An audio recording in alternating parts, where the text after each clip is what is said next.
જય શ્રી રામ, જય માતાજી મિત્રો. મારા રામના તમને જાજા કહીને રામ રામ. તો મિત્રો આપણે પક્ષી માટે ચોણ નાખવાનું બનાવ્યું હતું, તેમાં નાનો બાટલો હતો. પછી મને વિચાર આવ્યો કે નાના બાટલામાં નહીં મજા આવે, આપણે પણ મોટો બાટલો ફિટ કરી દીધો છે. અને બાજુમાં આપણે પાણીનું કુંડું પણ આપણે બાંધી દીધું છે કે પક્ષીઓ જમી અને પાણી પી શકે.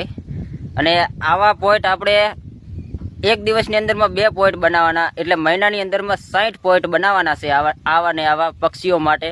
અને અલગ અલગ ઝાડવામાં ખેતરોમાં આપણે આવા પોઈન્ટ બાંધવાના છે. એક ઝાડવાની અંદરમાં 5 પોઈન્ટ લગાવવાના છે. અને આ ટ્રસ્ટ હું બનાવવાનો છું, મારું પોતાનું ટ્રસ્ટ બનાવવાનો છું. જે ટ્રસ્ટનું નામ હું આપવાનો છું જય શ્રી રામ પંખી સેવાનું. આ ટ્રસ્ટ હું પોતાનું બનાવવાનો છું. તો મિત્રો જેમ બને એમ આ વિડીયોને વધુ શેર કરજો. અને જે આની કદાચ મારા ફેસબુક પેજની અંદરમાં ઇન્કમ જે આવે એ આપણે પંખીઓ માટે અને સેવામાં વાપરવાની છે. અને લાઈક, ફોલો કે કોમેન્ટ નહીં કરો તો ચાલશે, પણ શેર તમે જોતા હોય તો 5-6 જણાને શેર તો કરી જ નાખજો વિડીયો. કારણ કે આ કામ મેં હવે લઈ લીધું છે. અને આપણે એક મહિનામાં 60 પોઈન્ટ બનાવવાના. પછી 60 બને કે 70 બને કે 100 બને. એટલે આપણે પક્ષીઓ માટે આવી સેવા કરી રહ્યા છીએ. જય શ્રી રામ, જય માતાજી.